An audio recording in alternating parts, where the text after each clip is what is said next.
우리 함께 인사하겠습니다. 잘 나오셨습니다. 성도님 얼굴만 봐도 은혜가 됩니다. 사랑하고 축복합니다. 사랑하고 축복합니다. 오늘 말씀은 신앙과 지식에 대한 말씀이라고 할 수 있습니다. 여러분, 지식과 신앙, 즉 우리가 하나님을 아는 지식이 정말 중요하겠습니까? 아니면 하나님을 사랑하고 하나님을 믿는 것이 중요하겠습니까? 물론 둘 다 중요하지만 더 중요한 것이 있다면 먼저 하나님을 사랑할 수 있어야 한다는 것입니다. 아무리 지식이 많아도 하나님을 사랑하지 않으면 그 지식은 헛될 뿐이고 그 지식으로 사람을 살리지도 못한다는 것이지요.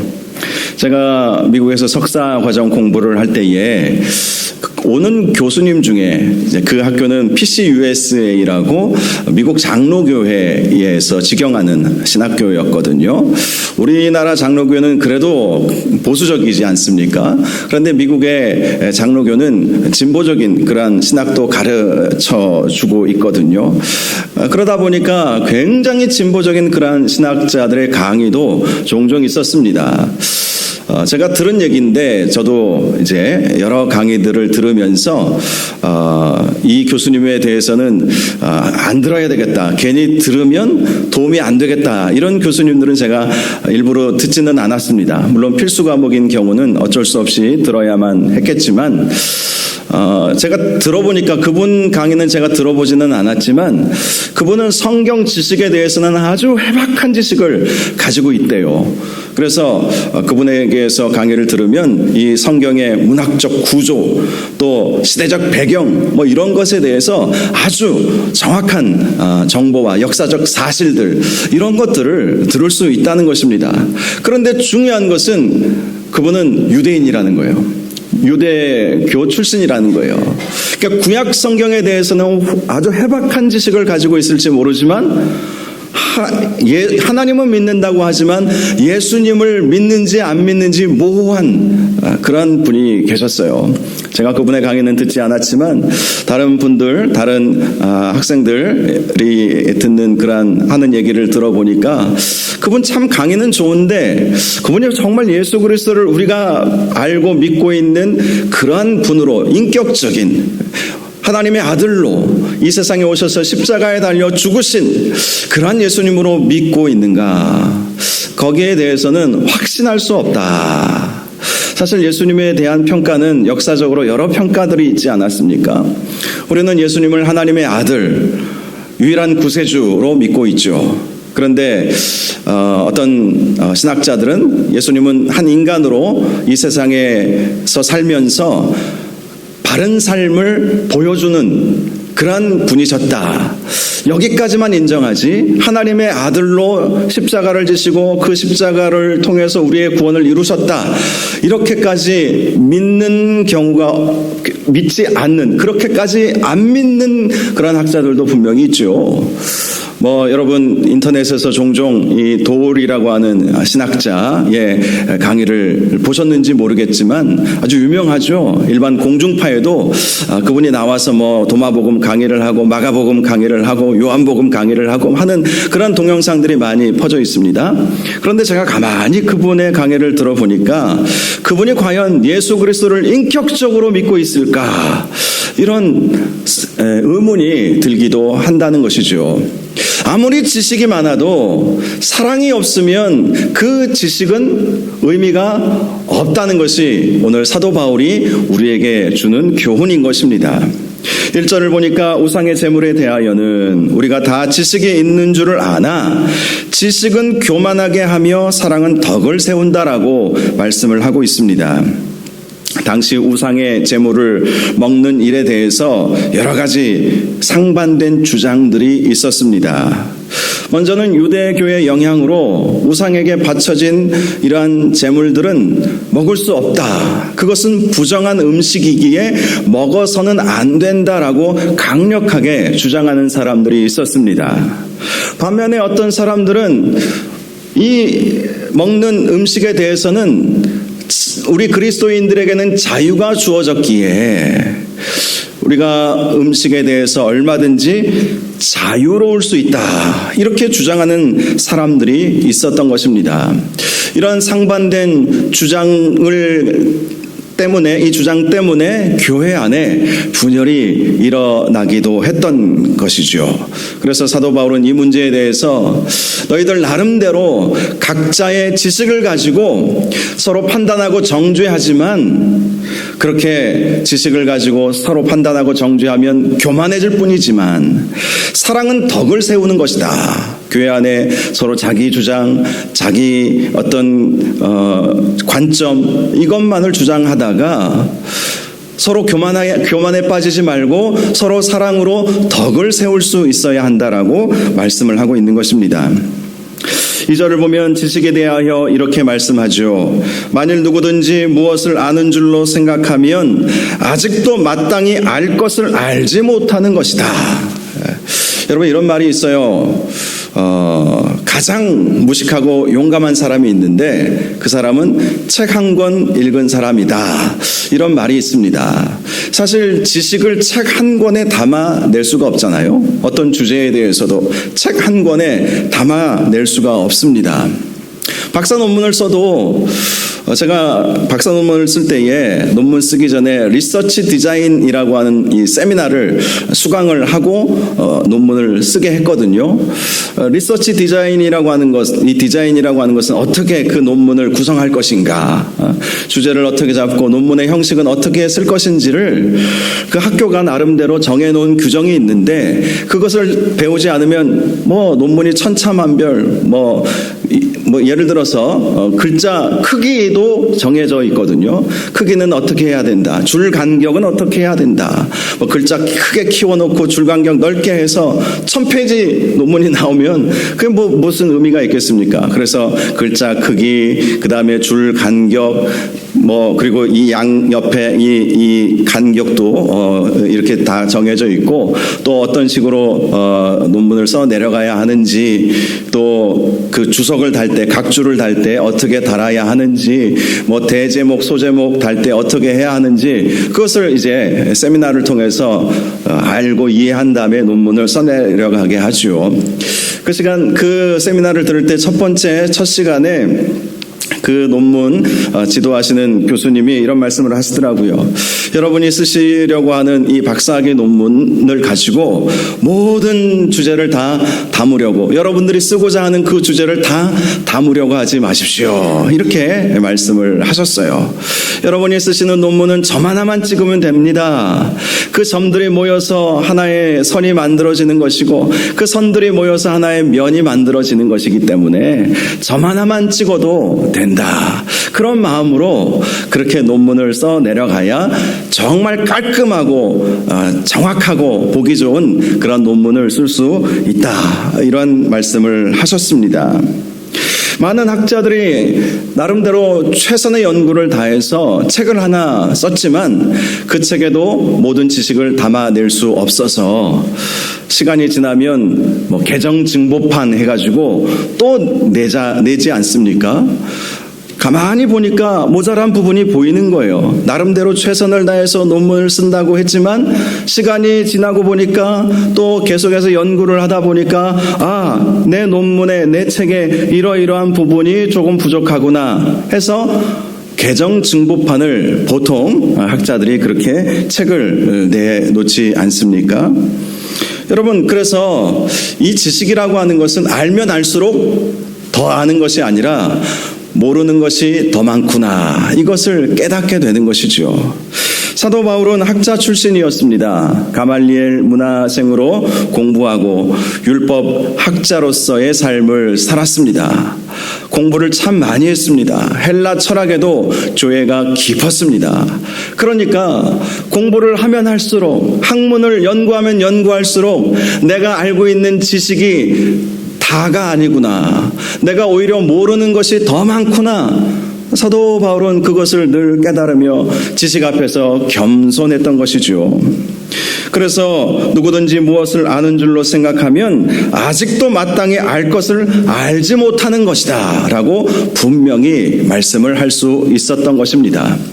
우상의 제물을 먹을 수 있느냐, 먹어서는 안 되느냐, 나름대로의 지식을 가지고 신학적 근거를 가지고 많은 사람들이 주장을 하고 있지만 그것이 서로의 덕을 세우고 있느냐, 아니면 그것으로 서로 교만에 빠지고 있느냐, 이 문제를 지금 지적하고 있는 것입니다.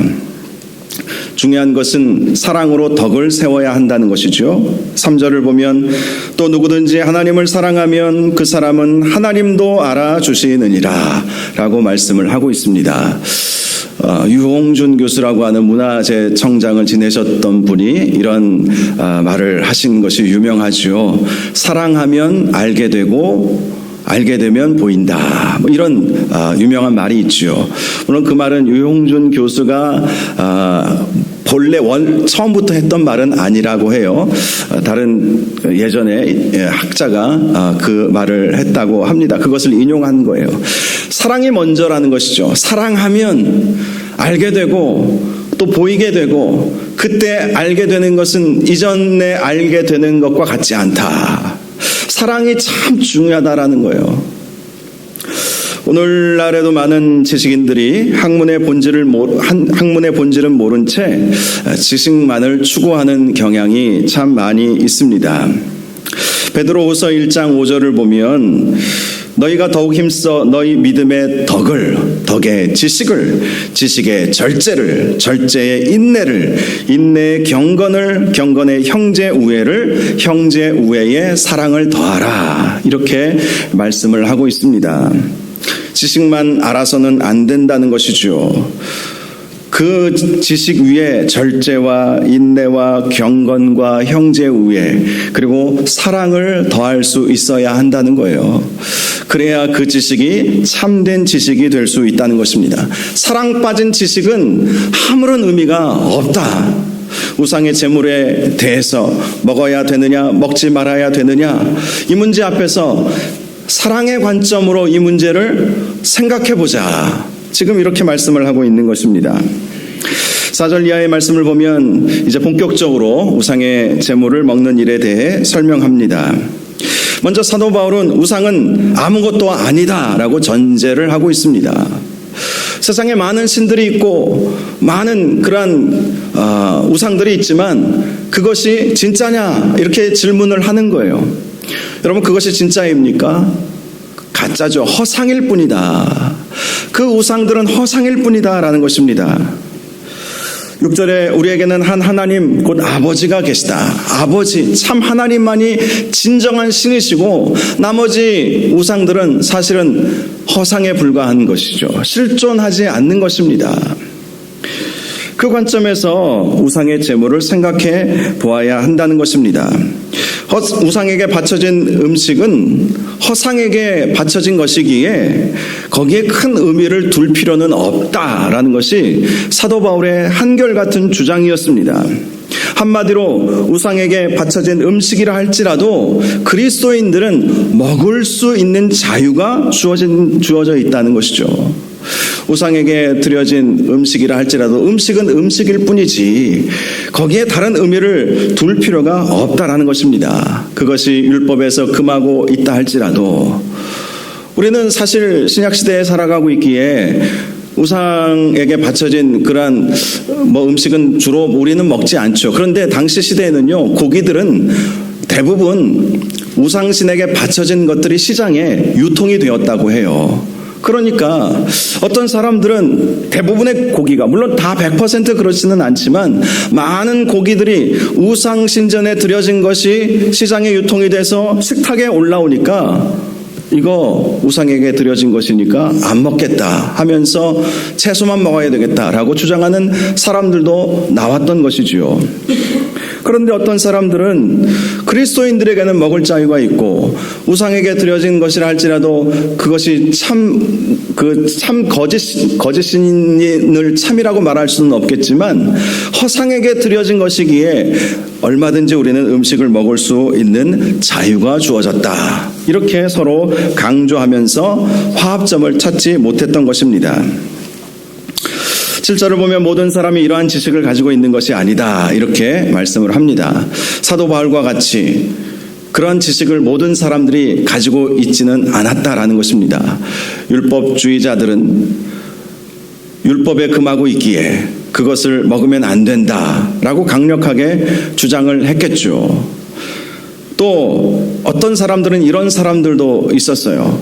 당시 우상에게 바쳐진 음식을 먹으면 우상이 가지고 있는 신비한 어떤 영적인 능력이 임한다. 이렇게 생각하는 사람들도 있었어요. 그래서 일부러 그것을 이제 막 예수 믿기 시작한 사람들 중에는 아직 과거의 구습에서 벗어나지 못했기 때문에 그렇게 생각하고 오히려 우상에게 바쳐진 음식을 찾아서 먹는 그런 사람들도 생겨났던 것이죠. 또 어떤 사람들은 오히려 우상에게 드려진 음식을 먹음으로 그리스도인의 자유함을 보여주어야 한다. 이렇게 말하는 사람들도 있었던 것입니다. 그러니 이 고기를 먹는 것, 이 고기를 먹는 문제를 가지고 이 주장 저 주장 하면서 나름대로 신학적 근거를 가지고 문화와 전통을 가지고 서로 비난하고 판단하고 교회는 하나가 되지 못했던 것입니다. 그런데 사도 바울은 이 문제에 대해서 이렇게 말씀합니다. 음식은 우리를 하나님 앞에 내세우지 못한다라는 것이죠. 즉 무엇을 먹느냐에 따라서 무엇을 먹지 않느냐에 따라서 우리 자신이 하나님 앞에 더 경건하다, 그렇지 않다라고 내세울 수 있는 근거는 하나도 없다라는 것입니다. 어떤 음식을 먹는다고 더 경건해지는 것도 아니고 그것을 안 먹는다고 덜 경건해지는 것도 아니다라는 것이죠. 채식주의자들이 있지 않습니까? 채식주의자들, 특별히 기독교 분파 안에서도 채식주의자들이 있죠. 여호와의 증인 같은 경우는 채식주의자들이죠. 이런 사람들은 고기를 안 먹어야 경건해지는 것이지 고기 먹는 사람들을 불경건하다고 그렇게 말을 하는 것이죠. 그것이 옳으냐라는 것을 말씀하고 있는 것입니다. 우상에게 바쳐진 음식을 먹는다 할지라도 그것으로 인해서 정죄를 당하거나 그것으로 인해서 불경건해지는 것은 아니다. 음식은 음식일 뿐 음식의 문제는 결코 신앙생활에 영향을 줄 수 없다. 이것이 사도 바울의 주장이었던 거예요. 사도 바울의 생각이었던 것입니다. 그래서 이렇게 말씀합니다. 우리가 먹지 않는다고 더 못 사는 것도 아니고 먹는다고 해서 더 잘 사는 것도 아니다. 잘 산다 못 산다 라는 이 말씀은 신앙생활을 말하는 거예요. 우리가 먹지 않는다고 우리가 금욕주의로 그렇게 산다고 해서 신앙 더 좋아지는 것도 아니고 또 먹는다고 해서 신앙이 더 안 좋아지는 것도 아니고 이 먹는 문제는 먹는 것일 뿐 이것이 우리의 경건과는 큰 상관이 없다라는 것입니다. 그런데 사도 바울은 그렇게 음식의 자유가 있을지라도 부탁한 한 가지 조건이 있었습니다. 9절을 보면 그런즉 너희의 자유가 믿음이 약한 자들에게는 걸려 넘어지게 하는 것이 되지 않도록 조심하라. 조심하라.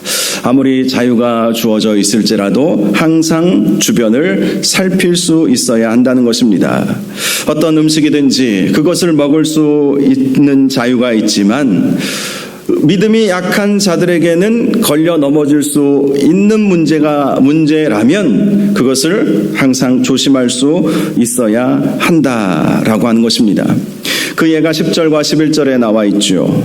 지식이 있는 내가 우상의 집에 앉아 먹는 것을 누구든지 보면 그 믿음이 약한 자들의 양심이 담력을 얻어 우상의 제물을 먹게 되지 않겠느냐. 그러면 내 지식으로 그 믿음이 약한 자가 멸망하나니 그는 그리스도께서 위하여 죽으신 형제라. 믿음이 약한 자가 우상의 제물을 일부러 찾아가서 이거 먹어도 돼 하면서 권하면서 그리스도인에게는 자유가 있어 라고 말하면서 그렇게 먹는 것은 믿음이 약한 자가 믿음이 약한 자를 더 망하게 할 수 있다라는 것을 말씀하고 있는 것입니다. 분명히 사도 바울은 고기를 먹을 수 있는 자유가 주어졌다. 그리스도인은 어떤 음식이든지 먹을 수 있다. 우상에게 바쳐진 음식이라도 그 우상 자체는 허상이므로 허상에게 드려진 것이기에 거기에 의미를 둘 필요가 없다. 그렇게 말씀을 했지만, 그러나 믿음이 약한 자들이 내가 고기를 먹는 것을 보면서 실족에 빠지지 않도록 의도적으로 일부러 사람들이 보이는 곳에 가서 그렇게 먹지 말아야 한다. 그렇게 해서 그 생명을 살려야 한다. 믿음이 약한 사람을 살려야 한다. 그의 믿음을 일으켜 세워 주어야 한다. 이렇게 말씀을 하는 것입니다. 13절에 그래서 이렇게 말씀하죠. 그러므로 만일 음식이 내 형제를 실족하게 한다면 나는 영원히 고기를 먹지 아니하여 내 형제를 실족하지 않게 하리라. 자, 이것이 사도 바울의 본래의 마음이었다는 거예요. 자, 그렇다면 사도 바울이 고기를 절대로 안 먹었겠습니까? 그렇지는 않죠.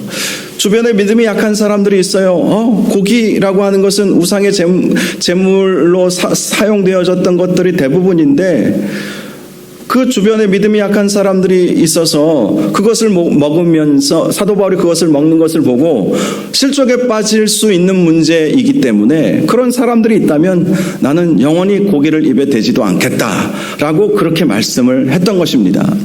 즉, 내가 가지고 있는 지식이 있지만 그러나 사랑으로 덕을 세우는 것이, 그것이 사도 바울이 늘 가지고 있었던 마음의 생각이었던 것입니다.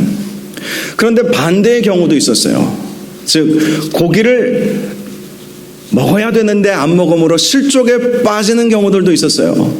자, 지금은 고기를 먹음으로 실족에 빠지는 사람들에 대해 그런 사람들이 있다면 나는 안 먹겠다 이렇게 말하지 않았습니까?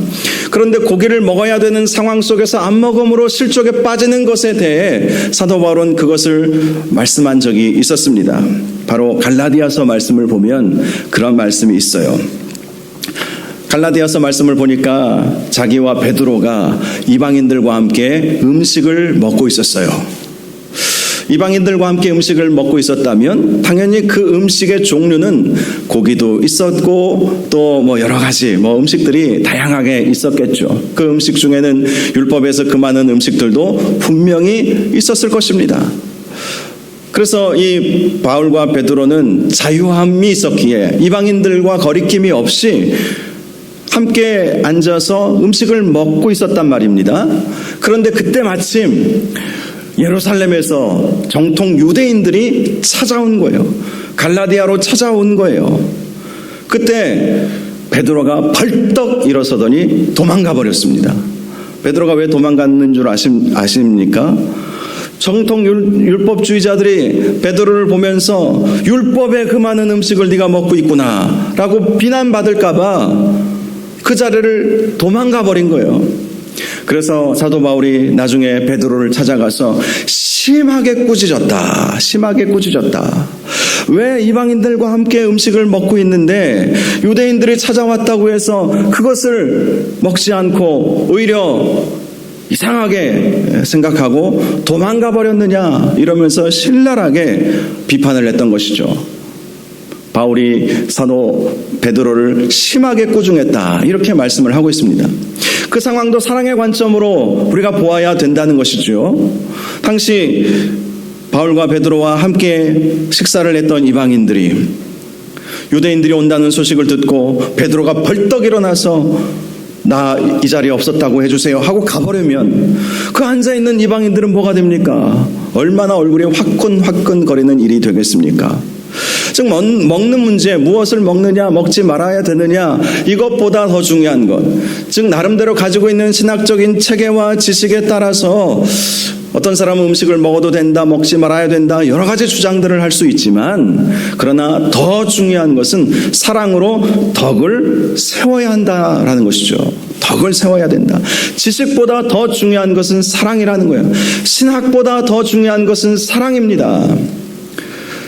그래도 우리 교단은, 우리나라는, 우리 한국교회는 교단과 교파가 서로 이렇게 정죄하는 단계는 서로 가지 않죠. 그런데 과거에는 칼빈주의자들이 알미니안주의자들을 학살하는 일들도 있었어요. 그게 어떻게 그런 일이 있을 수 있습니까? 칼빈주의라고 하는 그 정통 칼빈주의자들이 알미니안에서 나온 교단이 오늘날 감리교, 성결교 이런 교단들이잖아요. 장로교 교회가 감리교 교회를 힘이 있다고 핍박하는 거예요. 물론 그 반대의 경우도 있을 수 있겠죠. 과거에는 그런 일들이 있었어요. 지식으로 판단하고 정죄하고 힘을 가지고 있으면 짓밟아 버리는 일들. 그것은 있을 수 없는 일인 것이죠. 서로 다를지라도 존중하고 사랑으로 덕을 세워가는 것. 그것이 중요하다라는 것입니다. 오늘날에도 많은 교단, 교파, 또 교리 문제 앞에서 지식을 내세우면서 생각이 조금 다르다고 해서 정죄하고 비난하고 판단하는 경우들이 있습니다. 그런데 사도 바울이 이 시대에 살아가고 있다면 그 부분에 대해서 아주 신랄하게 책망을 했을 것입니다. 지식보다 더 중요한 것은 사랑입니다. 아무리 옳은 지식을 가지고 있어도 사랑이 먼저라는 것입니다. 나는 이해할 수 있고 나는 자유가 있으나 만일 믿음이 약한 사람들이 그것을 이해하지 못한다면 사랑으로 품어주는 것이 사랑으로 덕을 세우는 것입니다. 사실 믿음에 따라서 자유를 누리는 영역이 서로 다를 수 있겠죠. 중요한 것은 믿음이 강한 사람은 믿음이 약한 사람들을 늘 조심하면서 배려해 주어야 한다는 것입니다. 반면에 믿음이 약한 사람들이라고 해서 늘 그 약한 믿음에만 머물러 있어서도 안 되겠죠.